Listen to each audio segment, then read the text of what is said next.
नमस्कार, अभिवादन। मैं दुर्गेंद्र चौहान। देश की उच्च शिक्षा व्यवस्था से जुड़ा एक अहम मुद्दा इस वक्त बहुत चर्चा में है। यूजीसी का गजट ये मसला है। यूजीसी ने गजट के जरिए परिसरों में, कैंपस में इक्वल अपॉर्चुनिटी की बात की है और जो डिस्क्रिमिनेशन होता है, जाति या धार्मिक रंग भेद, इन सब को लेकर कुछ गाइडलाइंस जारी की थी और इसके बाद देश के अलग अलग हिस्सों में बवाल हुआ। खासतौर पर अगड़े वर्ग के लोगों ने, जो सभी उसमें नेता भी हैं, संगठन भी हैं, युवा भी हैं, पूरे देश में प्रदर्शन किया और इस प्रदर्शन का केंद्र बिंदु उत्तर प्रदेश बना।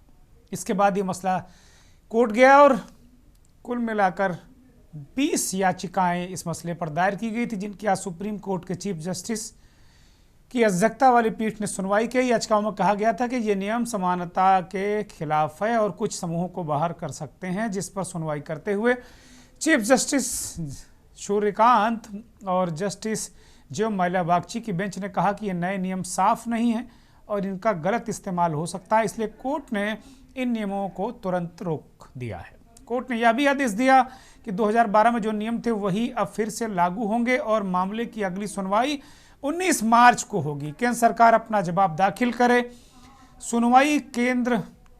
जो सुनवाई है उसके दौरान सुप्रीम कोर्ट ने बेहद तल्ख तेवर दिखाए। कोर्ट ने कहा कि आज़ादी के 75 साल बाद भी हम समाज में को जातियों से मुक्त नहीं कर सके। अब क्या इस नए कानून से हम पीछे की ओर जा रहे हैं? तो वही इस मसले पर सरकार और यूजीसी का दावा है कि नियम किसी के खिलाफ नहीं बल्कि समान अवसर और पारदर्शिता और न्याय सुनिश्चित करने के लिए हैं। याचिकाकर्ता विरोध कर रहे हैं और सड़क पर भी आंदोलन चल रहा है। तो कुल मिलाकर ये परिस्थितियां हैं और ये मुद्दा वास्तव में सरकार की गले की फांस बन गया है क्या? ये बड़ा सवाल है। सवाल साफ है, केंद्र सरकार की नज़र में अब यूजीसी का गजट सही है तो सुप्रीम कोर्ट के तेवर इतने तल्ख क्यों हैं? अगर गजट के नियम सही हैं तो सुप्रीम कोर्ट की टिप्पणी इतनी तल्ख क्यों है? आज मंथन में हम यही बात करेंगे कि यूजीसी का गजट सुप्रीम रोक।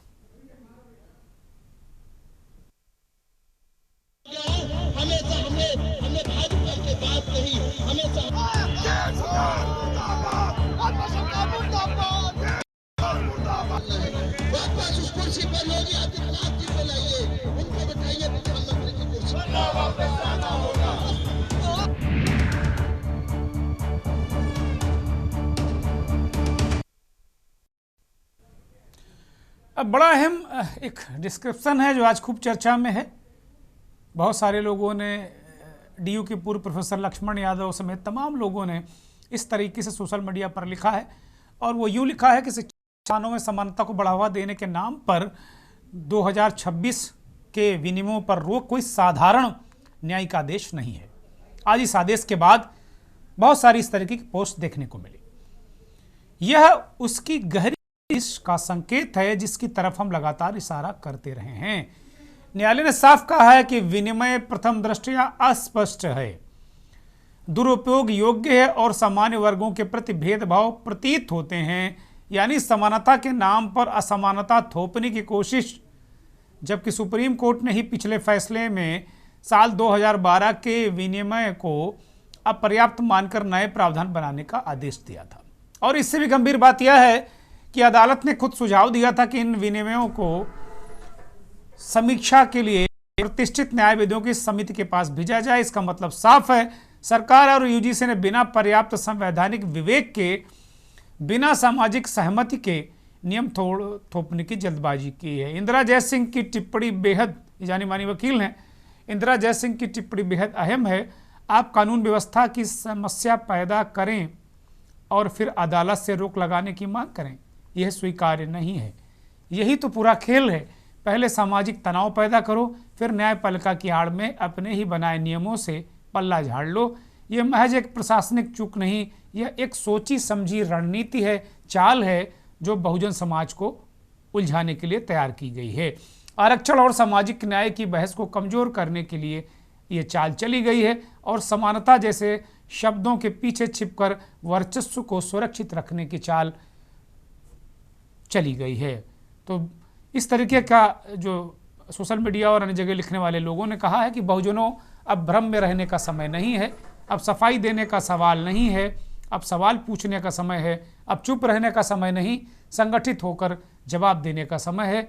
यह सिर्फ एक विनिमय पर रोक नहीं, यह उस झोल का पर्दाफाश है जिसे बहुत पहले से ढका जा रहा था।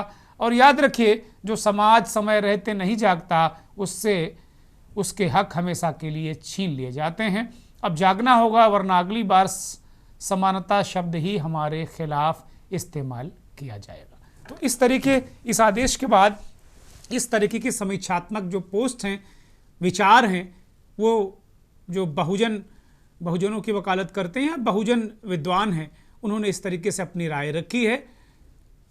अब राजनीतिक बयान कुछ सुनिए। जो यूजीसी के मामले में बातें निकल कर के आ रही हैं, अब जब चर्चा सुप्रीम कोर्ट में होगी तो हम लोग क्या और तर्क दे सकते हैं। हम सब का मानना यही है, दोषी जो हो वो बचे नहीं और निर्दोष के साथ अन्याय ना हो, ये हम सब का यही मानना है। और इससे पहले भी रेगुलेशन आए थे 2012 में, और 2012 के रेगुलेशंस में कमी क्या रही या उसमें क्या क्या फैसले हुए थे या किस तरह का यूनिवर्सिटी या वहाँ के लोगों ने व्यवहार किया था, टेकअप किया था उनके चीज़ों को। फिर आज 26 में आ गए नए रेगुलेशन, तो हमने 2012 के रेगुलेशन से क्या सीखा। यूजीसी देखना उसमें क्या है। देश की सर्वोच्च अदालत ने फैसला दिया, रामलला का भव्य मंदिर बन गया। देश की सर्वोच्च अदालत का जो भी आदेश होगा वो तो खुशी की बात है। केशव मौर्य घुमा रहे हैं, कह रहे रामलला का मंदिर बना सर्वोच्च न्यायालय के आदेश पर, यूजीसी। लेकिन अखिलेश यादव कह रहे भाई हम लोग क्या कर सकते हैं। अखिलेश यादव ने जो आज एक्स पर पोस्ट किया वो बड़ा महत्वपूर्ण है। बहुजन समाज पार्टी के नेता, बहुजनों की, इस देश की अभी भी सबसे बड़ी नेता बहन कुमारी मायावती ने एक एक्स पोस्ट किया है, वो स्क्रीन पर लाया जाए, बड़ा महत्वपूर्ण है। मायावती कहती हैं कि ये जो भी निर्णय हुआ है वो महत्वपूर्ण है और इस पर रोक बड़ी महत्वपूर्ण है, क्योंकि सामाजिक वैमनस्यता फैल रही थी। तो मायावती को भी जो ये पूरा मसला है वो समझ में नहीं आ रहा था। मायावती भी इस पूरे जो गजट पर जो सुप्रीम कोर्ट ने रोक लगाई उसका पक्ष लेती नजर आई हैं मायावती कह रही विश्वविद्यालय अनुदान आयोग द्वारा देश के सरकारी व निजी विश्वविद्यालयों में जातिवादी घटनाओं को रोकने के लिए जो नए नियम लागू किए गए थे, जिससे सामाजिक तनाव पैदा हो गया था, ऐसे वर्तमान हालात के मद्देनजर माननीय उच्च न्यायालय का यूजीसी के नए नियम पर रोक लगाने का आज का फैसला उचित है, जबकि देश मामले में सामाजिक तनाव आदि का वातावरण पैदा ही नहीं होता अगर यूजीसी नए नियम को लागू करने से पहले सभी पक्षों को विश्वास में लेती और जांच कमेटी आदि में भी अपर कास्ट को नेचुरल जस्टिस के अंतर्गत प्रतिनिधित्व देती। मायावती जी का बयान बहुत महत्वपूर्ण है, बहुत नपातुला है। वो कह रहे हैं कि भाई अगर अपर कास्ट को इसमें रहनुमाई दे दी जाती, जो कमेटी है, तो विवाद ही नहीं होता। लेकिन जो बहुजन विद्वान हैं, विश्लेषक हैं, बहुजन समाज के लोग हैं, वो इस बात को कह रहे हैं कि भाई विवाद पैदा करना था, पहले दिखाना था कि आप बहुजनों के हिमायती हैं, फिर जो सवर्ण हैं, अगड़े हैं, उनको संकेत देना था कि देखो हमने रुकवा दिया।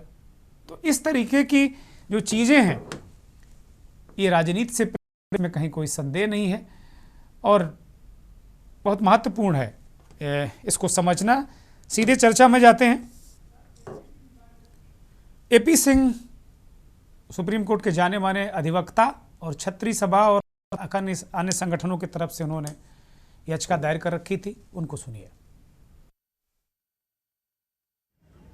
आज सुप्रीम कोर्ट के ऑनरेबल चीफ जस्टिस सूर्यकांत जी तथा ऑनरेबल जस्टिस जयमाला बागीची डबल बेंच की कोर्ट ने जो यूजीसी लेकर हमारी याचिकाएं थी, सवर्ण वर्ग की आशंका थी, सवर्ण वर्ग परेशान था, जिसके लिए सभी संगठन, सभी सवर्ण वर्गों के सभी संगठनों ने जो याचिकाएं लगाई, उसमें आज बहुत महत्वपूर्ण निर्णय दिया कि जो यूजीसी का रेगुलेशन गैजेट आया था 2026 उस पर रोक लगा दी है और अगली तारीख 19 मार्च दी है। सरकार को नोटिस किए हैं कि वो जवाब तब तक रोक रहेगी और इसमें जो आशंकाएं थी, जो डर था, जो सवर्ण छात्रों में डर था, सवर्ण माता पिता को डर था, वो कोर्ट ने इसको माना कि इस तरह से हम कास्टलेस समाज बनाने जा रहे हैं। हम आजादी के इतने वर्षों बाद समाज को जाति रहित बनाने जा रहे हैं और यूजीसी का ये आर्बिट्रेटरी था, संविधान विरोधी था, संविधान के आर्टिकल विरोधी था।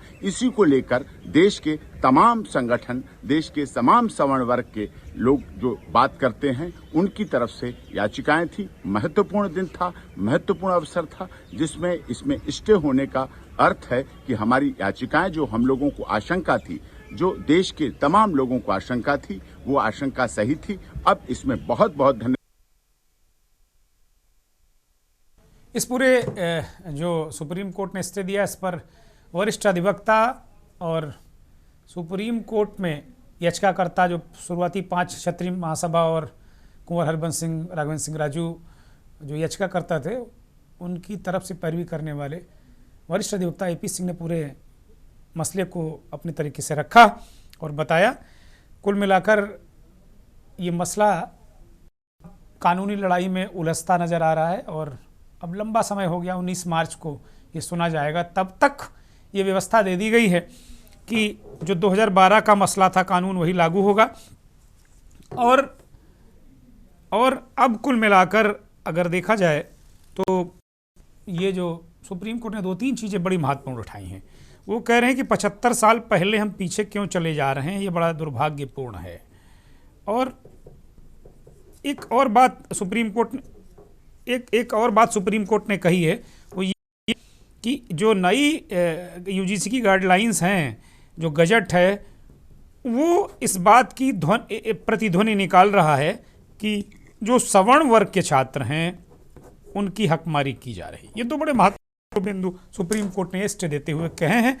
हमारे साथ तमाम मेहमान जुड़ गए हैं। प्रोफेसर डॉक्टर ओम सुधा, अध्यक्ष SC ST OBC संयुक्त मोर्चा दिल्ली से हमारे साथ जुड़े हैं। प्रोफेसर साहब स्वागत। प्रोफेसर कल प्रियदर्शी दलित चिंतक हैं, वो भी हमारे साथ जुड़े हैं, बहुत स्वागत। सुप्रीम कोर्ट के वरिष्ठ अधिवक्ता, चर्चित अधिवक्ता डॉक्टर एपी सिंह इस कार्यक्रम में आ चुके हैं, बहुत स्वागत। याचिकाकर्ता के रूप में अखिल भारतीय क्षत्रिय महासभा के वरिष्ठ महामंत्री राघवेंद्र सिंह राजू जी इस कार्यक्रम में आ चुके हैं। वरिष्ठ पत्रकार विश्लेषक महेंद्र सिंह दिल्ली से इस कार्यक्रम में जुड़ चुके हैं और नवीन दुबे राजनीतिक विश्लेषक के तौर पर इस कार्यक्रम में आ चुके हैं। सभी मेहमानों का स्वागत, बहुत धन्यवाद, बहुत आभार। प्रोफेसर डॉक्टर ओम सुधा से आज शुरुआत करेंगे, चूँकि डॉक्टर एपी सिंह की जो बाइट है हमने इस कार्यक्रम के अभी प्रारंभ में सुनवा दी है। तो प्रोफेसर ओम सुधा, इस पूरे जो स्टे और जो टिप्पणियाँ सुप्रीम कोर्ट की, उस पर आपकी टिप्पणी। देखिए, सांप भी मर गया और लाठी भी नहीं टूटा, इससे हम शुरू करते हैं जी। कि सांप भी मर गया और लाठी भी नहीं टूटा। बाकी हम लोगों का यह मानना, हम लोग चूंकि अम्बेडकराइट लोग हैं, बाबा साहब अम्बेडकर और संविधान में यकीन रखते हैं, बंधुता में यकीन रखते हैं, समता में यकीन रखते हैं, इसलिए हमारा तो यह मानना है कि कोई बेकसूर हो तो उसको बिल्कुल नहीं फंसना चाहिए, और अगर कोई कसूरवार है तो ये हमारी लाइन हमेशा से है। और हम लोग संवैधानिक संस्थाओं पर यकीन रखते हैं, लेकिन जो न्यायालय में जहां आस्था के आधार पर फैसले होते हों तो पूरा यकीन करने का मन भी नहीं करता है। बहरहाल इस देश के न्यायालय इस बात के उदाहरण हैं कि SC ST के खिलाफ और आरक्षण के खिलाफ कितने ताबड़तोड़ फैसले आते हैं। हम लोग लगातार कोलेजियम के सवाल को उठाते रहे हैं, जो हम लोग संगठन के तौर पर हम लोग लगातार कहते हैं कि हमारी जाति का भी, अब शेड्यूल कास्ट का तो जज है, 3 बार चीफ जस्टिस ऑफ इंडिया बना, वो भी केस में 70% है। आज तक वो एक भी चीफ जस्टिस ऑफ इंडिया क्यों नहीं बना? तो जहां हमारी भागीदारी नहीं होगी तो वहां से जो फैसले आएंगे उसको लेकर हम लोग थोड़ा तो असमंजस की स्थिति बनेगी ही। बाकी न्यायालय का तो हम लोग पूरा सम्मान करते ही हैं। दूसरी जो एक बात है कि इसके बहाने हम इस बात को दबा नहीं सकते, इस बात को छुपा नहीं सकते, इस देश में जाति के नाम पर विश्वविद्यालय कैंपस में जो है जातिवाद होता है। विश्वविद्यालय कैंपस में जो है दलित छात्रों के साथ, ओबीसी छात्रों के साथ भेदभाव होता है। खास तौर पे दुर्गेंद्र जी, मैं भारत के सबसे विद्वान संपादकों में आपको रखता हूँ, आपसे बहुत कुछ सीखता हूँ। तमाम विश्वविद्यालयों में अगर भेदभाव नहीं होते तो फिर रोहित वेमुला सुसाइड कैसे कर लेता है? फिर पायल तन्वी को सुसाइड क्यों करना पड़ता है? फिर जो है जेएनयू जैसे विश्वविद्यालय में मुथु को सुसाइड कैसे कर लेता है? ये वो मामले हैं जो सामने आते हैं, और हम लोग जो सवाल उठाते हैं, हम लोगों का सीधा सवाल है भागीदारी। हम लोगों को शक है, कोई बिना गुरेज में इस बात को आज भी कहता हूं, विद्यालयों में 80% जो है वाइस चांसलर सवर्ण है, और हमको उनके न्यायिक चरित्र पर बिल्कुल भरोसा नहीं है। सबकी भागीदारी हो। इस देश में ओबीसी ने क्या गलती की है? शेड्यूल कास्ट ने क्या गलती की है? ट्राइब ने क्या गलती है जो केंद्रीय विश्वविद्यालय का वो जो है वाइस चांसलर नहीं होगा? क्या कोई प्रतिभा का सवाल है? मेरिट का सवाल है? तो मेरिट के सवाल पे आप सब जानते हैं कि मेरिट केवल और केवल अफसर का नाम है। तो जातियां पीछे रह गई, न्यायपालिका में भागीदारी हो। आज सुप्रीम कोर्ट के बहाने यह भी हम अपनी बात यह भी कहना चाहते हैं। बाकी मामला न्यायालय में, तमाम पक्ष अपनी बात करें। जो यूजीसी एक्ट के पक्ष में है, उस किस व्यक्ति ने कहा कि कोई एक आदमी बता दे कि यूजीसी एक्ट के पक्ष में बोलने वाला आदमी का कि जो है किसी निर्दोष को सजा हो जाए? बिल्कुल नहीं, कोई नहीं कहता है।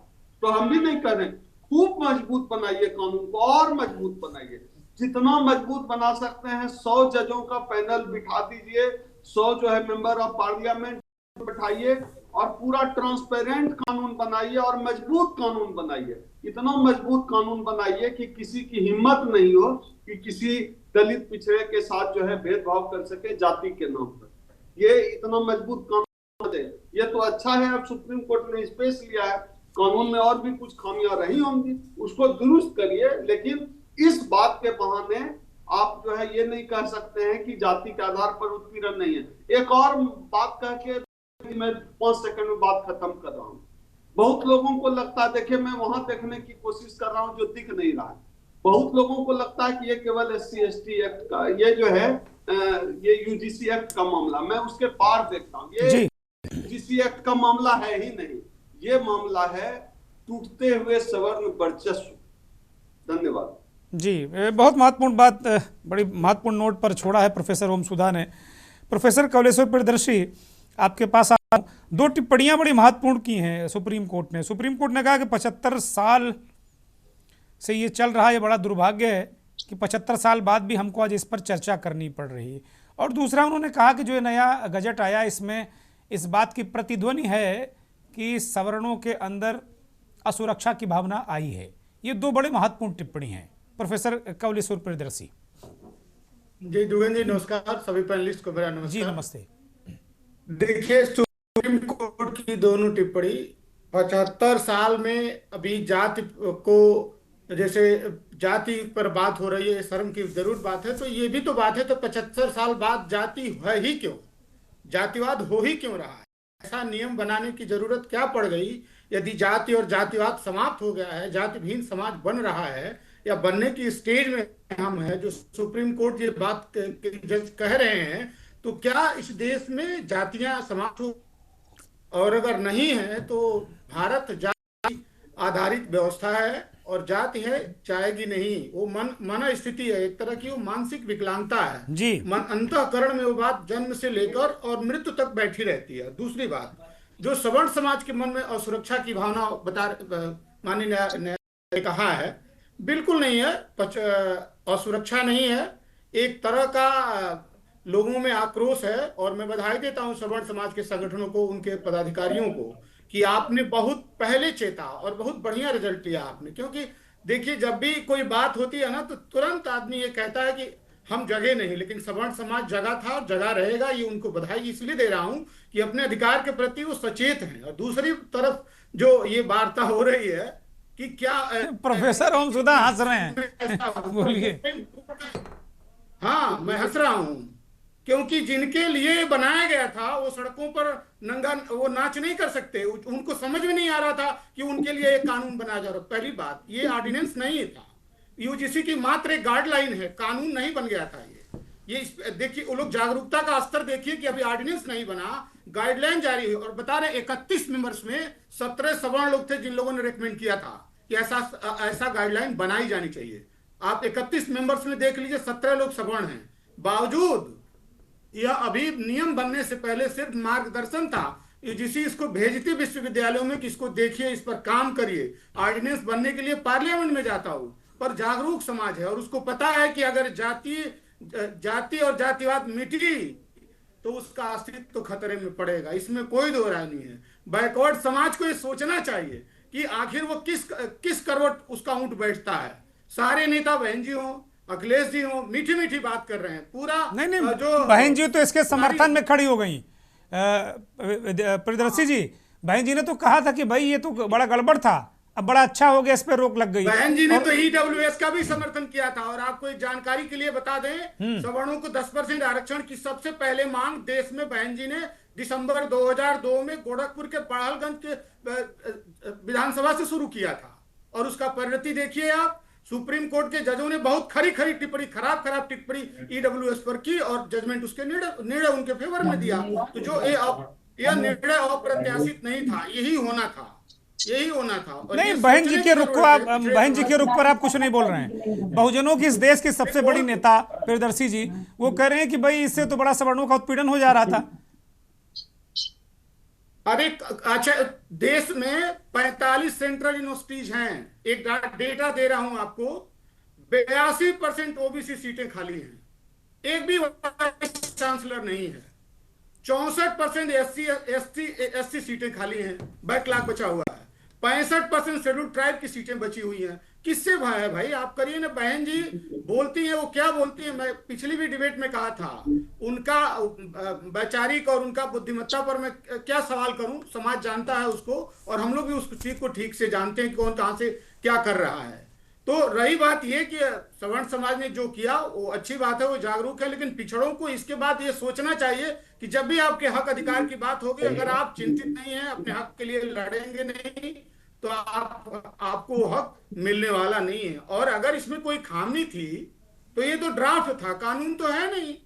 और देखिए, सिर्फ ड्राफ्ट को लेके सुप्रीम कोर्ट गए और सुप्रीम कोर्ट ने मैंने एक दिन में जजमेंट सुना दिया कि ये कर देना चाहिए। और उसमें भी अब उस जजमेंट में एक चीजें छोड़ी है कि यह SC ST के लिए लागू रहेगा, पिछड़ों के लिए स्थगित किया है।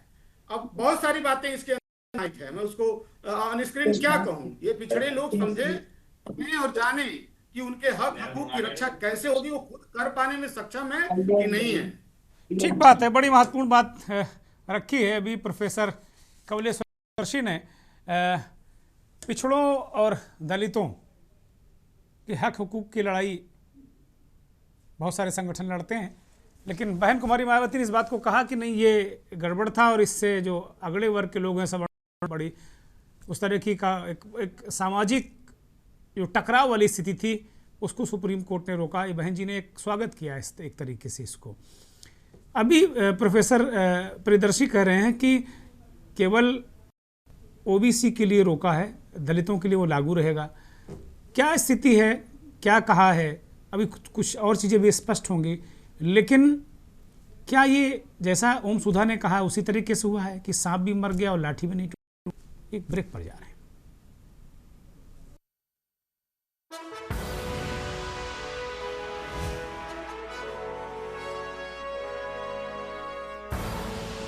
आप देख रहे हैं के न्यूज, खबरों का। हमेशा हमने भाजपा के बात नहीं, हमेशा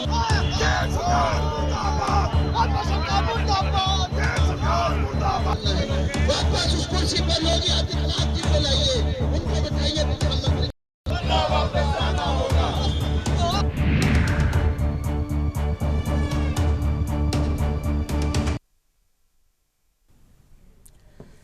तो बड़ा ही दिलचस्प मसला है और लगातार पैनल हमारे साथ जुड़ा है। राघवेंद्र सिंह राजू की तरफ जाएंगे, आज क्या करता है राघवेंद्र सिंह राजू भाई। अभी प्रोफेसर कवलेश्वर प्रियदर्शी दलित चिंतक वो खुद ही आप लोगों को बधाई दे रहे हैं कि आप लोग बहुत जागरूक हैं और आपने पहले ही हल्ला मचाना शुरू कर दिया कि मार डालेंगे मार डालेंगे, लाठी पड़ी नहीं चिल्लाना शुरू कर दिया और कहीं ना कहीं आपको सफलता मिल गई। राघवेंद्र राजू। यार पहले मेरा ले लो, मैं बोल दूं राघवेंद्र सिंह राजू जी के बारे में। ठीक है, एपी सिंह बोलिए। देखिए, सबसे बड़ी तो बधाई हमारे याचिकाकर्ता डॉक्टर कुंवर हरिवंश सिंह जी, जो कि अखिल भारतीय क्षत्रिय महासभा के राष्ट्रीय अध्यक्ष, और राघवेंद्र सिंह राजू जो कि वरिष्ठ महासचिव हैं और समाज के लिए, देश के लिए, राष्ट्र के लिए सदैव तत्पर रहते हैं। और उनकी ये जीत है, उनके करोड़ों समर्थकों की जीत है। उन्होंने लड़ाई लड़ी और जीती। उस जीत का सबसे अर्थ जाता है कि सब समाज समहा जंति जना अस्मिन् समाजा, जहाँ जन जन में समता का भाव है वही समाज है, वही वसुधैव कुटुंबकम है, वही सर्वे भवन्तु सुखिनः सर्वे सन्तु निरामयाः है, वही सबका साथ, सबका विश्वास और सबके साथ न्याय और सबका विकास होता है। हमें छात्र छात्राओं को अपने यूजीसी के द्वारा इस राजनीतिक दलदल में नहीं डालना है। जब 78 साल से सब कुछ अच्छा चल रहा, सब अच्छा हो रहा, जब हमारे देश के महामहिम राष्ट्रपति रामनाथ कोविंद जी रह लिए, महामहिम राष्ट्रपति वर्तमान में द्रौपदी मुर्मू जी हैं, देश के महामहिम पूर्व माननीय जस्टिस ऑफ इंडिया रह लिए, माननीय नरेंद्र मोदी जी रह लिए, जबकि संवैधानिक पद पर बैठे हुए कि कोई जाति, धर्म, क्षेत्र, भाषा, संप्रदाय नहीं होता, वो राष्ट्र का होता। तो हमारे युवा, हमारे बच्चे, हमारे छात्र, हमारे छात्राओं का ट्रेन क्यों हो, क्यों बाहर जाएं, भारत में रहें, यहाँ की यूनिवर्सिटी में पढ़ें। हम सोने की चिड़िया जगत गुरु बनने जा रहे हैं। और लोग क्या कहेंगे, आपके बच्चे तो हमारे यहाँ पढ़ रहे हैं, आपके यहाँ तो यूजीसी का नियम है, इसलिए वहां उनके साथ ऐसा हो जाएगा, शोषण हो जाएगा, दमन होगा, माता पिता भयभीत है, सब लोग डरे हुए हैं। ये भाव ना आए, इसलिए सुप्रीम कोर्ट में याचिका डॉक्टर कुंवर हरिवंश सिंह की तरफ से मैंने लगाई। राजू जी ने उसमें बहुत मेहनत की है, बड़े आंकड़े जुटाए। देखिए आंकड़े हैं, वरिष्ठ पत्रकार है, आपका चल पूरी दुनिया में देखा जाता है। 4.25 करोड़ छात्र, पिछली बार छात्र छात्राएं 4.25 करोड़ पढ़े डिग्री कॉलेज में। कंप्लेंट कितनी आई? 318, केवल 318 कंप्लेंट आई। इसका इश्यू निकलेगा। और 318 में अभी सच और झूठ नहीं पता चला, 318 में अभी, क्योंकि उस एज को पार कर चुके होते हैं, 12th के बाद बच्चों में अफेयर है, लव है, प्यार है, मोहब्बत है, वैलेंटाइन डे, लव डे, किस day, yellow day, propose day, purpose day, black day, ये भी सब होता है। इसका भी दुरुपयोग होता है। तो इसका जब अगर मिसयूज होगा तो इस तरह का ऐसा केस का वातावरण ना बने, ये गलत माहौल ना बने, हमारे बच्चों का ब्रेन ड्रेन ना हो, हमारी इकोनॉमी का ड्रेन ना हो, हमारे नेचुरल जस्टिस हो, हमारे भारत के संविधान के आर्टिकल 14, 16, 19, 20, 21 का पालन हो। हम ये चाहते हैं हमारा संविधान जीवंत रहे, ज्वलंत रहे, जागृत रहे। हमारी सरकार का जो नारा है, सबका साथ, सबका विकास, सबके साथ विश्वास, सबके साथ न्याय की पूर्ति होनी चाहिए, दिखनी चाहिए ग्राउंड जीरो पर। हमारे माता पिता क्यों भयभीत हों? अब तो वैसे बच्चे 1 और 2 होने लगे, पहले 6, 7, 8 बच्चे होते थे, तब लोगों की भावनाएं अलग थी। अच्छा, डॉक्टर एपी सिंह, मैं इंटरप्ट कर रहा हूँ। डॉक्टर एपी सिंह, माफी के साथ मैं इंटरप्ट कर रहा हूँ। भाई, सवर्णों के माता पिता क्यों भयभीत हों, इसके लिए आप सुप्रीम कोर्ट में उनकी पैरवी कर रहे हैं। आप भी सवर्ण जात से हैं, क्षत्रिय हैं, मुझे इस बात का पूरा यकीन है और मैं बहुत जिम्मेदारी से कह रहा हूं कि आप क्षत्रिय हैं। राघवेंद्र सिंह राजू क्षत्रिय सभा के नेता ही हैं, कुंवर हरिवंश सिंह भी क्षत्रिय हैं, तमाम ब्राह्मण संगठन सड़क पे चोटी खोल के लड़ाई लड़ रहे हैं। लेकिन उन दलितों, उन शोषितों, उन पीड़ितों के माँ बाप जिस तरीके से अपने गांवों में सांसत में रहते कि उनके बच्चों के साथ जो दुर्व्यवहार होता, उसकी चिंता नहीं है आपको डॉक्टर एपी सिंह? नहीं है ना, सर्व समाज 85 की चिंता करिए ना आप। खाली 15 की चिंता करने से देश नहीं बनता। खाली 15 की चिंता करने से कि ठाकुर ब्राह्मण की चिंता कर लो और जो दलित शोषित पीड़ित अल्पसंख्यक है उनको समंदर में फेंक दो, ऐसा तो नहीं चलेगा ना। समानता लाने के लिए लाए थे, समरूपता लाने के लिए लाए थे, एकरूपता लाने के लिए लाए थे। समाह जंति जना अस्मिन् समाजा, जहाँ जन जन में समता की भावना हो, वो होना चाहिए। मुझे ये बताइए, आप वरिष्ठ पत्रकार हैं, ये मांग किसी ने की? पक्ष ने की, विपक्ष ने की? क्या आप जैसे बड़े न्यूज चैनल ने कभी डिबेट की इस पर? क्या ऐसी मांग होनी चाहिए? क्या यूजीसी के पास कोई शिकायतें गई? क्या यूनिवर्सिटी में ऐसी बात हुई? क्या हुआ? क्या आंदोलन हुआ? क्या हमारे अन्य समाज के लोगों ने, किसी ने सदन में चर्चा की? क्या लोकसभा, राज्यसभा, विधानसभा में कभी ऐसी पक्ष की मांग हुई, विपक्ष की मांग हुई? चलिए, नरेंद्र मोदी छोड़ दीजिए, माननीय अमित शाह जी छोड़ दीजिए, माननीय राजनाथ सिंह जी छोड़ दीजिए, माननीय आदित्यनाथ जी छोड़ दीजिए, राजस्थान के मुख्यमंत्री भजन लाल शर्मा जी को छोड़ दीजिए, क्या आदरणीय विपक्ष के नेता राहुल गांधी जी ने मांग की? क्या माननीय सोनिया गांधी जी ने मांग की? क्या आदरणीय प्रियंका गांधी जी ने मांग की? क्या आदरणीय साहब ने कभी मांग की? क्या तेजस्वी यादव ने कभी मांग की? क्या माननीय अखिलेश यादव जी ने मांग की? तो यह कहां से गया है? सपना कैसे आ गया सरकार को? काहे इतनी सरकार फिर इसका मतलब राजनीति खेल रही है, पॉलिटिकल गेम है सरकार का।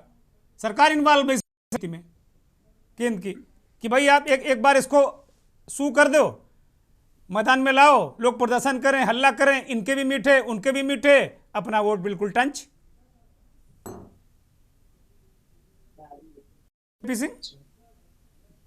नहीं ऐसा नहीं है।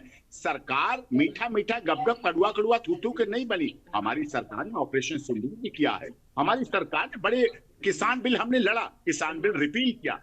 सरकार गूंगी है, बहरी है या सुनती नहीं है, समझती है। अगर किसान आंदोलन में हमें सुप्रीम कोर्ट से स्टे मिला, उसके बाद मैं धन्यवाद करता हूं मोदी जी को, उन्होंने रिपील किया बिल। हमारी जीत हुई, किसानों की जीत थी, इस देश के करोड़ों लोग की। और आज का स्टे भी हमारी जीत नहीं है, इस देश के सर्व समाज की जीत है, हमारे उन सब छात्र छात्राओं की जीत है।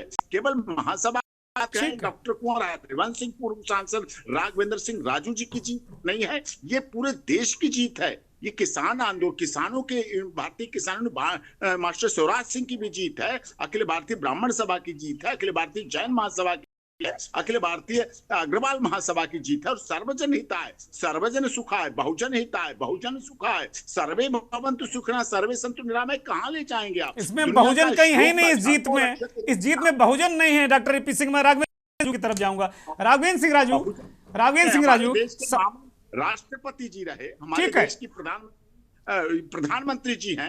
ओबीसी अगर जाति में नहीं समझता प्रधानमंत्री राष्ट्रपति जी है, कोई जाति नहीं होती, कोई धर्म नहीं होता, होते हैं, लेकिन फिर भी अगर जोड़े। ठीक है डॉक्टर ए.पी. सिंह, मैं आता हूं आपके पास। राघवेंद्र सिंह राजू को चर्चा में शामिल किया। राजू जी, ये कौन सा सर्वजन हिताय सर्वजन सुखाय हो गया भाई?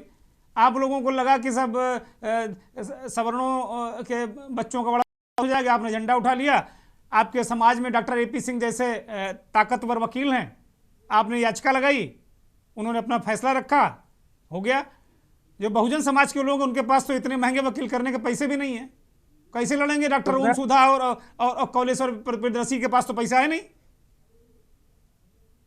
और आप लोगों ने पढ़ लिख के आगे जाने नहीं दिया बहुजन समाज के लोगों को कि बड़े वकील जज बन सके वो। राघवेंद्र सिंह राजू, अवसरवादी लोग जो हैं वो ज्यादा खतरनाक हैं, तो इसलिए जो अवसरवादी लोग हैं, और वो संविधान को भी, संविधान और व्यवस्था प्रताड़ना किसी भी जाति की हो सकती। अरे भाई, हम लोग स्टूडेंट लीडर रहे हैं, हमारे साथ हॉस्टल में, कॉलेजों में हर जाति संप्रदाय के लोगों के साथ सद्भावना रहती थी। मैं छात्र संघ का चुनाव जीता, मुझे हर समाज ने वोट दिया। इसका मतलब ये नहीं है। तो इसका मतलब ये है, आज आप के चैनल के माध्यम से जो लोग देख रहे होंगे डिबेट, वो सारे देश के हर समाज के लोग डिबेट देख रहे होंगे।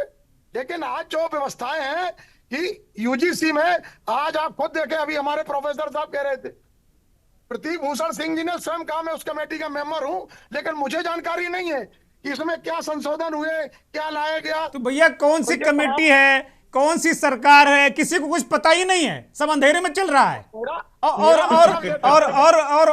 और जो ये मैदान, तुम युद्ध का मैदान बनवा दो, ये कौन सी सरकार चल रही भाई? राघवेंद्र सिंह राजू, ये कौन लोग हैं? यूजीसी कौन लोग चला रहे हैं? ये गूंगे बहरे हैं क्या ये यूजीसी वाले?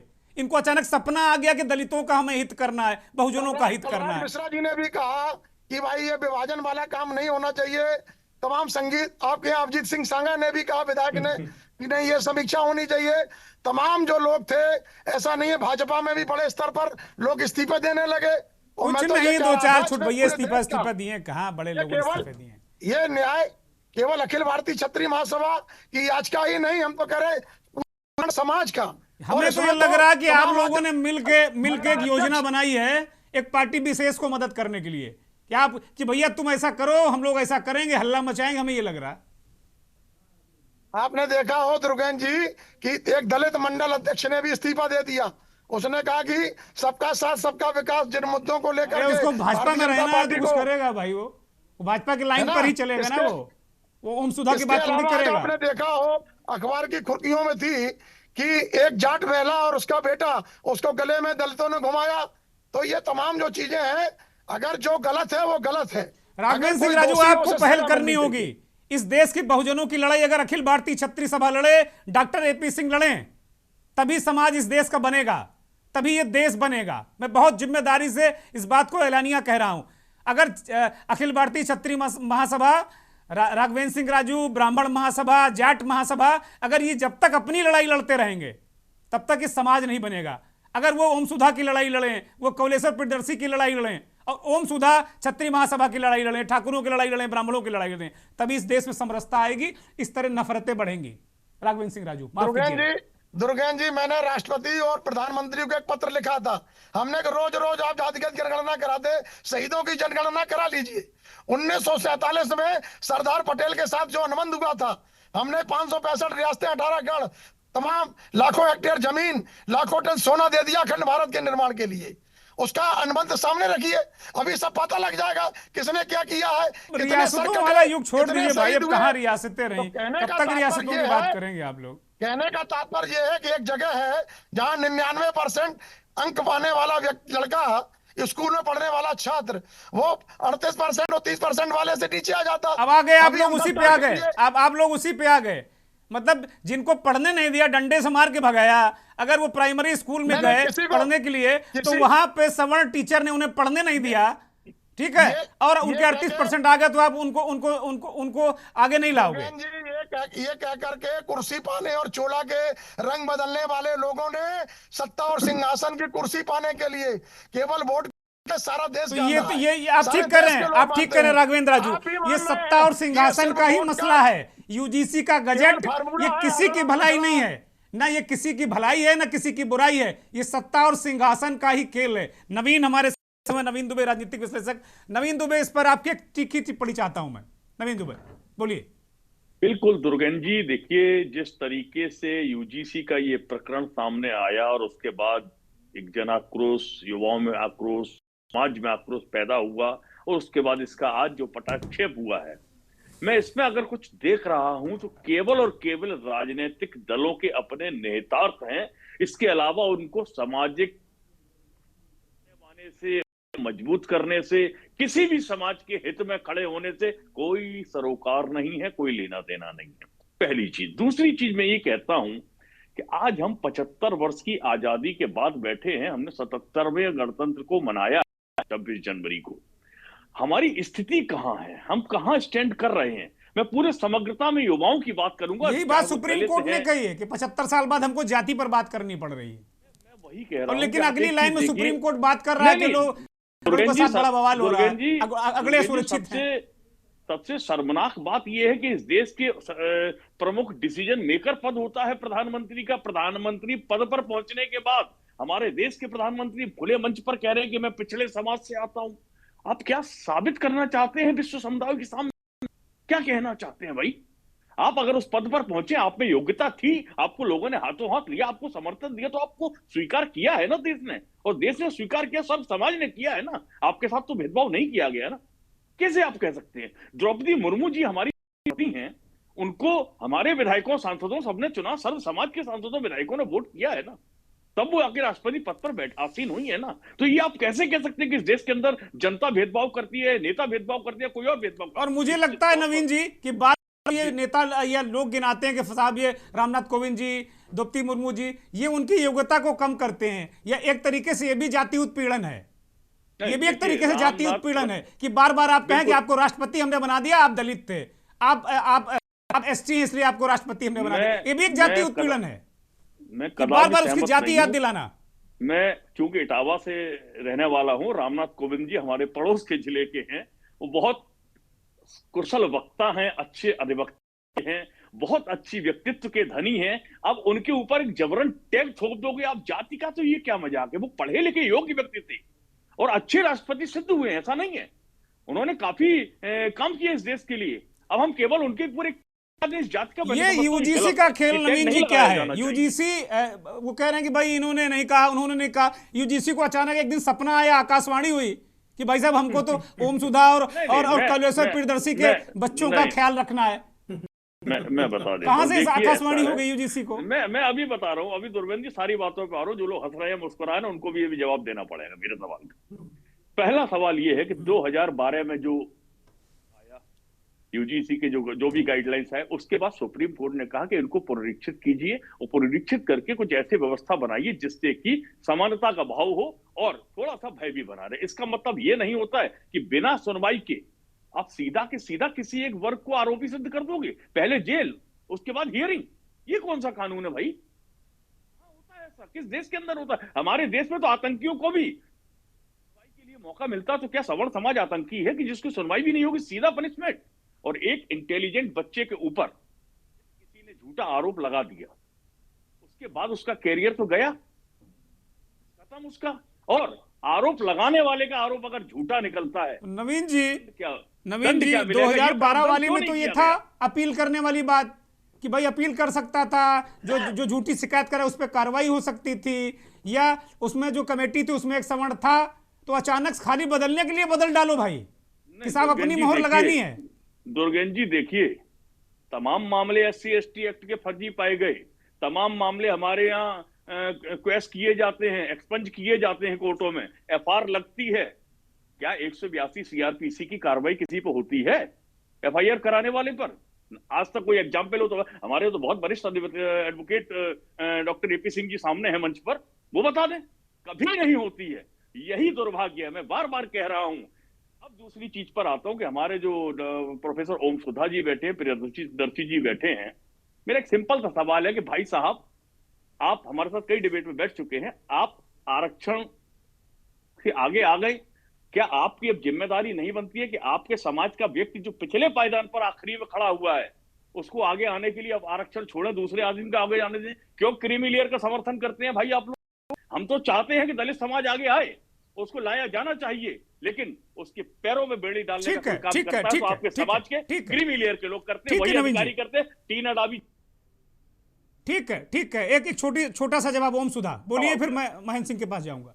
ठीक है नवीन दुबे, ओम सुधा बोलिए, अनम्यूट करिए, हम सुन नहीं पा रहे हैं आपको। हाँ, नवीन दुबे जी ने अभी कहा कि जो है दलित समाज का व्यक्ति आगे लाई। बताइए, सत्ता संसाधन पे आपका कब्जा आगे हमला। आप जो है विश्वविद्यालय में कुंडली मारकर आपकी जाति के लोग बैठे। अरे आरक्षित सीटों पर चुनाव लड़ने के लिए आपको भी सीटें दी गई है ना, सत्ता पर संसाधन पे हम कहां से साबित होंगे भाई? राष्ट्रपति आपको मिल गया नहीं मिला है? नवीन जी सुनिए भाई, ये भी उत्पीड़न है, अगर सुनेंगे नहीं तो ये भी उत्पीड़न है। बोलिए, चल रहा है क्या कि ब्राह्मण बोल रहा है, दलित सुन रहा है? सुनिए, अपना बारी में बोलिएगा, हम बोलेंगे नहीं बीच में। तो आपने कहा आप सत्ता संसाधन में कब्जा किए हुए हैं और हमको कह रहे आगे लाएं। हम तो रोटी के लिए मरे जा रहे हैं। आजादी के 7.5 दशक हो गया। आपका दिक्कत यह है कि जो आपके सामने खटिया पर नहीं बैठता था, कोट पैंट पहन के यहाँ आपसे मुंह लगा रहा है, आपको इस बात से तकलीफ है, इसलिए आप हर बात को घुमा फिरा कर आरक्षण पे ले आते हैं, क्योंकि आपको पता है कि आरक्षण से हुआ है। आरक्षण है क्या? अगर आप एक सच्चे भारतीय नागरिक होते तो सबसे बड़े आरक्षण के समर्थक आप होते। आपके समाज का जो 80-85% हिस्सा आज भी कमजोर है, आज भी पिछड़ा हुआ है, उसको मुख्य धारा में लाने के लिए अगर कोई व्यवस्था है तो आपके पेट में मरोड़ आ रहा है, क्योंकि आपका जो सदियों, आपका जो हजारों साल से आपका जो वर्चस्व है, आपका जो हेजेमनी है, उसको तोड़ दिया आरक्षण ने। आपका वर्चस्व ठीक है। आप तो कोई मुंह से पैदा हुआ तो महान हो गया था। बाबा साहब का डॉक्टर अंबेडकर का संविधान आया, पता चला कि अब कोई महान नहीं, सब समान। डॉक्टर BN राव का संविधान है, ये फर्जी बात मत करिए। अभी नया नैरेटिव ठीक है। मैं महेंद्र सिंह के पास जाऊंगा। अब ये आजकल ये नया चल गया है, अंबेडकर को करने के लिए नई बातें आ रही हैं। बोलिए प्रियदर्शी, एक छोटी सी टिप्पणी। प्रियदर्शी बोलिए, एक छोटी सी टिप्पणी में महेंद्र सिंह के पास जाऊंगा। आपने ऐसे पैनलिस्ट बैठा रखे हैं जिनको संविधान निर्माता पर ही शंका है, अब उनको आप नहीं, देश में बहुत सारे लोग बात कर रहे हैं इस पर। कोई नहीं था प्रोफेसर साहब, आजकल देश में ये बात बहुत सारे लोग करने लगे हैं कि अंबेडकर जी संविधान निर्माता नहीं थे, बहुत सारे लोग कर रहे हैं। शुरू हुआ है नवीन दुबे जी, अभी तो शुरू हुआ है, अभी शुरू हुआ है समतौल। या देखिए, आपको एक कड़वी सच्चाई जी बोल, ठीक है। ओम सुधा बोलने दीजिए। ठीक है डॉक्टर ओम सुधा बोलिए। प्रियदर्शी जी बोलिए। ओम सुधा जी प्लीज, ओम सुधा जी बोलिए। देखिए, दुबे जी को आप बैठाए एनालिसिस बैठा के, इनको पता नहीं, मैं पहली पीढ़ी का प्रोफेसर हूँ इस दलित, और इन लोगों को मालूम नहीं है। लोग कहते हैं कि 78 साल से आरक्षण, 70 साल से हायर एजुकेशन में, उच्च शिक्षा में पहली बार 1997 में आरक्षण इंप्लीमेंट हुआ, और 98 में मुकदमा हो गया। 2003 में पहली वैकेंसी आई। ये लोग ऐसे बैठे रहते हैं बिना ज्ञान लिए, ज्ञान देते रहते हैं कि 10 साल के लिए आरक्षण हुआ, 10 साल के लिए क्या हुआ। अब सुन लीजिए दुबे जी, 10 साल के लिए आरक्षण पॉलिटिकल था, एमपी और एमएलए का। एससी एसटी ओबीसी का आरक्षण की समय सीमा तय नहीं है। जानकारी लीजिए, बात करिए, कोई भी बात नहीं है, आप स्वस्थ बात करिए, लेकिन अनावश्यक बता क्या क्या बोल जाते हैं आप लोग, समझ में नहीं आता है। जिस देश के 85% लोग डिप्रेस रहेंगे, वह देश विकास कैसे कर सकता है? ठीक बात, ये बड़ा सवाल है। उम्मीद करता हूं। ठीक है, थैंक यू। महेंद्र सिंह की तरफ मैं चर्चा को ले जाता हूं, चूंकि काफी देर से वो इंतजार कर रहे हैं। महेंद्र सिंह, आपने बड़ी धैर्य से, गंभीरता से चर्चा को सुना है अब तक। क्या इस पूरे, तो यूजीसी वाले, उस पर एक प्रारंभिक टिप्पणी मैं चाहता हूं आपकी, और अब ये तो अब एक नई लड़ाई है कि भाई आरक्षण और संविधान, अब संविधान निर्माता का नाम भी बदला जा रहा है। बोलिए जी दुर्गेन जी, दरअसल ये जो गाइडलाइंस हैं या जो रेगुलेशंस हैं, ये तो इक्विटी के लिए है। इक्विटी की बात कही है, तमाम इक्वल अपॉर्चुनिटी सेल बनाने की बात है, इक्विटी कमेटी बनाने की बात है। मान लिया इसमें थोड़ी बहुत कमी बेसी रही हो तो उसको ठीक किया जा सकता था, उसमें संशोधन किए जा सकते थे। कहीं अगर बहुत क्लैरिटी से कुछ चीज़ें नहीं समझ में आ रही, उसकी समीक्षा हो सकती थी। लेकिन इस पूरी रेगुलेशंस को ही खारिज कर देना, ये थोड़ा सा ऐसा लग रहा है कि जैसे इसको कुछ पॉलिटिकल रंग दिया जा रहा है। आप सोचिए, और मुझे लग रहा है इसमें एक जो इक्विटी कमेटी की बात कही गई है, उस पे ज़्यादा लोगों का ध्यान गया होगा, क्योंकि अब मैंडेटरी तौर पर उस कमेटी में एससी एसटी ओबीसी दिव्यांग महिला इनको शामिल करना अनिवार्य है। पहले था कि आप करें या ना करें, लेकिन अब अनिवार्य है। ऐच्छिक था पहले, अब अनिवार्य हो गया। अब अनिवार्य हो गया। तो जब तक 2012 से स्वैच्छिक था तो ठीक था, अभी अनिवार्य हो गया। तो अब क्या है कि यही कमेटी डिसाइड करेगी कि किसी के साथ डिस्क्रिमिनेशन हुआ है कि नहीं, किसी के साथ कोई जाति के आधार पर भेदभाव हुआ है कि नहीं, या वो दिव्यांग है तो उसके आधार पर हुआ है कि नहीं। तो दिक्कत मुझे जो लग रहा है कि इस कमेटी के आधार पर हुआ। अगर इसको ऑप्शनल कर दिया जाए, इसको कह दिया जाए कि स्वैच्छिक है, इसमें जिस भी वर्ग के लोगों को शामिल करना हो कर लीजिए, तो शायद ये मामला पूरा बंद हो जाएगा। क्योंकि जहां अधिकार की बात है वहां पर लड़ाई है कि अब पता नहीं वो कमेटी किसको पनिश कर दे। दूसरा, और अभी एक बात बड़ी महत्वपूर्ण ये भी है महेंद्र सिंह, कि अभी जो लोग कह रहे हैं ना कि 45 विश्वविद्यालयों में 38 में सवर्ण कुलपति हैं और उसमें ज्यादातर ब्राह्मण हैं, तो अब ये क्या, अब ये जो कमेटी है वो उन कुलपतियों के लिए भी दबाव है अपने आप में। बिल्कुल बिल्कुल, यही है कि ये बेसिकली लड़ाई ही पूरी वर्चस्व की लड़ाई है। मैं कई बार कह चुका हूं, ये लड़ाई पूरी वर्चस्व की लड़ाई है। जाति कोई खत्म नहीं करना चाहता है। जाति के ऊपरी पायदान पे जो लोग भी बैठे हैं, उनको आगे आके बढ़ के ये कहना चाहिए कि हम जाति खत्म करने हैं, और जाति खत्म करने की लड़ाई हम लड़ेंगे, अगुवाई। क्योंकि बेनिफिशियरी वही है उस चीज को लेकर के। और हर जगह आप देखिए, सुप्रीम कोर्ट से लेकर के नीचे तक आप देखेंगे तो हर जगह वर्चस्व सवर्ण समाज का है। इसमें ये एक सच्चाई है, और कैसे है कैसे नहीं है वो बात की बात है, लेकिन है यथास्थिति तो यही है। सुप्रीम कोर्ट में देख लीजिए आप, सवर्ण जज बैठे हैं। हाई कोर्ट देख लीजिए, सवर्ण जज बैठे हैं। विश्वविद्यालयों में देख लीजिए, प्रोफेसर्स, एसोसिएट प्रोफेसर्स और असिस्टेंट प्रोफेसर्स के ऊपर प्रोफेसर्स बन ही नहीं पाते हैं, जिनको तथाकथित निचला तबका कहा जाता है। तो आप और क्या, अभी डॉक्टर अंबेडकर जब थे, बाबा साहब थे, वो मेरिट वाले थे, तो उसके बाद से कोई मेरिट वाला हुआ ही नहीं। मतलब आपको इतने बड़े 85% आबादी में आपको थोड़े से 1-2 लाख लोग मेरिट वाले मिल ही नहीं रहे। ये एक बड़ी ताज्जुब की बात है। इवन सुप्रीम कोर्ट तक में ये लोग मिल ही नहीं पाए कि सुप्रीम कोर्ट के जज बन सके। 70% जो हवाला दिया जाता है उनके साथ कैसा व्यवहार किया जाता है, अभी आपने देखा। जी जी, चीफ जस्टिस थे, उनके साथ कोर्ट में कैसा व्यवहार किया गया। हाँ, जूता फेंक के मारा गया। ठीक है। और तो अभी कहां मानसिकता बदली है? वही, अभी डॉक्टर अंबेडकर को आप सोचिए, पूरी रिकॉग्नाइज्ड, वो तो रिटेन हिस्ट्री है ना। एक चीज, एक एक कागज लिखा हुआ है ना कि किसने क्या लिखा, किसने क्या नहीं लिखा, कौन से कमेटी का कौन अध्यक्ष था। अब वो एक चलन चल रहा है 2-3 साल से। मैं कई बार कह चुका हूं कि डॉक्टर अंबेडकर को भी थोड़ा सा उनकी लाइन को नीचे करो। तो एक दूसरा नाम लेकर के साहब ये भी इन्होंने बनाया, डॉक्टर अंबेडकर ने तो सिर्फ साइन किए संविधान में। तो ये धीरे धीरे धीरे चीजों को कमजोर करेंगे, तमाम चीजों को। अब आप देखिए कि ये इससे कोई समाज डिनायल कर सकता है कि जो प्रताड़ना है, एक्सेप्शनल को छोड़ दीजिए, एक्सेप्शनल सभी जगह होते हैं। जो जाति जहां मजबूत होती है, मैं मानता हूं वहां पर वो दूसरे पे कमजोर पे करेगी, वो चाहे सवर्ण हो चाहे दलित हो। कहीं भी दलित समाज के लोग बहुत पावरफुल होंगे, कहीं सवर्ण समाज का उस गांव में अगर कोई एक आध परिवार होगा तो उसको भी वो चीज झेलनी पड़ रही होगी। लेकिन स्थितियां परिस्थितियां होती महेंद्र सिंह। मायावती की सरकार में किसी की हिम्मत नहीं थी आंख उठा कर देख ले। बड़े बड़े जो 20 बिस्वा और 24 बिस्वा 18 वाले सवर्ण जाके प्रणाम करते थे, जाके बड़े बड़े दलित अफसरों को हमने पांव छूते हुए देखा है लोगों को। हाँ, तो ये बहुतायत, तो ये सत्ता है, जातियां सत्ता है, शक्ति है, और कुछ नहीं है। बिल्कुल बिल्कुल, ये केवल और केवल ये सत्ता और वर्चस्व की लड़ाई है, और कुछ नहीं। अच्छा, अब सुप्रीम कोर्ट ने एक बड़ी तीखी टिप्पणी की कि अभी हमें जाति के आधार पर बात करनी पड़ रही है। मैं सुप्रीम कोर्ट से पूछना चाहता हूं कि भाई आपने जाति को खत्म करने के लिए कभी कुछ किया है? नीति निर्देशक तथ्यों पर आपने कभी कुछ, सरकार भी एक गाइडलाइंस आप ही दे देते कि कुछ ऐसा करिए। मतलब आप ये सोचिए, और आप जिस चीज के बेनिफिशियरी बैठे हुए हैं वहीं से शुरुआत कर दीजिए। अभी भी तमाम जगहों पर जाति का कॉलम बना हुआ है, उसी को खत्म करना दीजिए, कुछ तो करिए।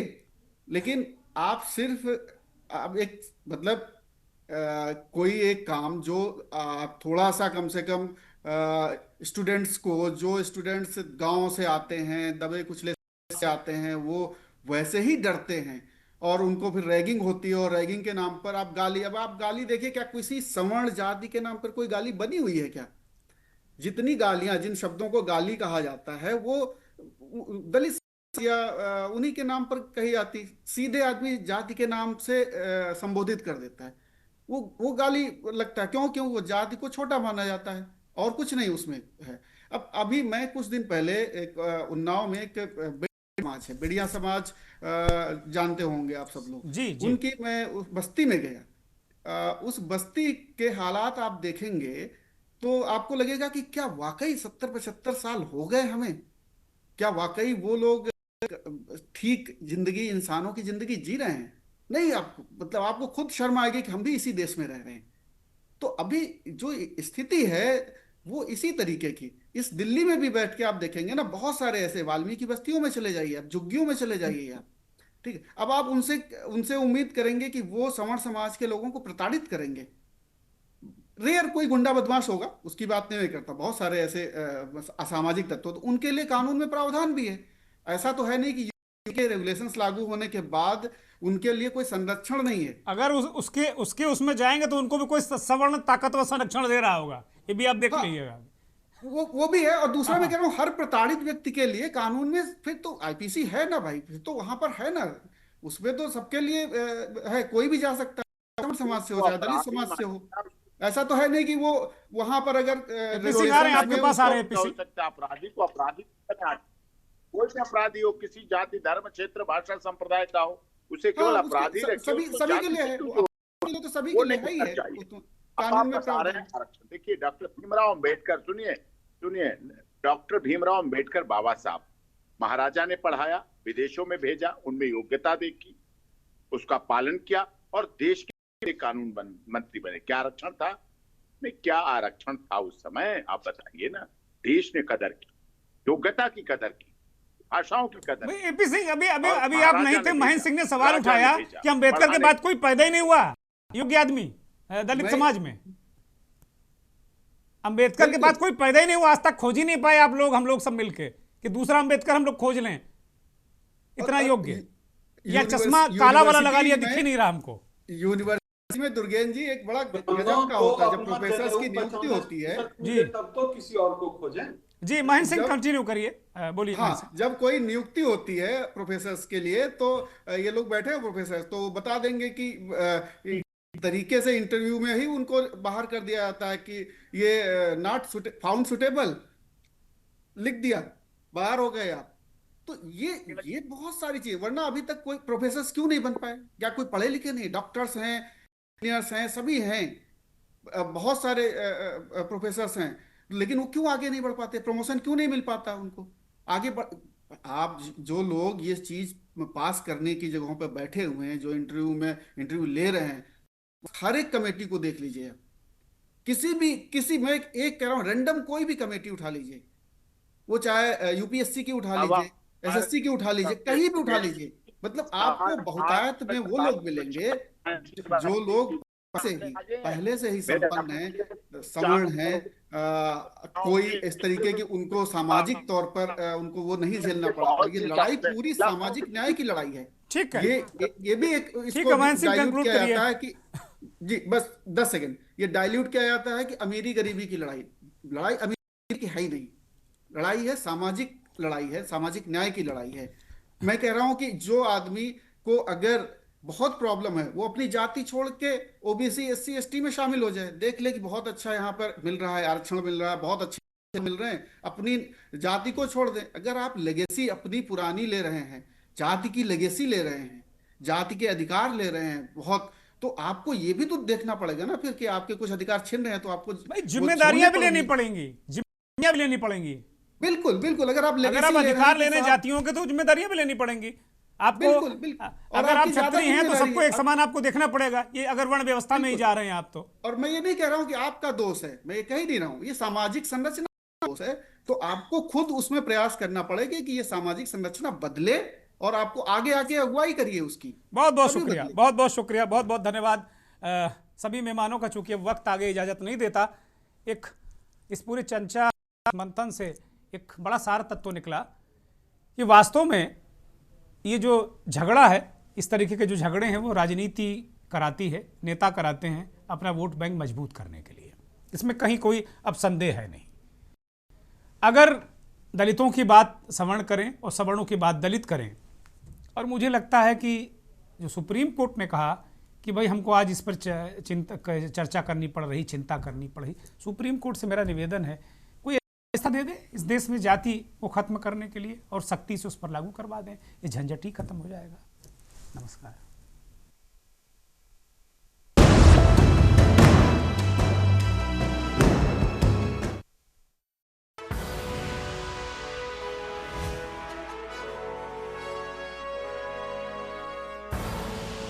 आप देख रहे हैं के न्यूज़, खबरों का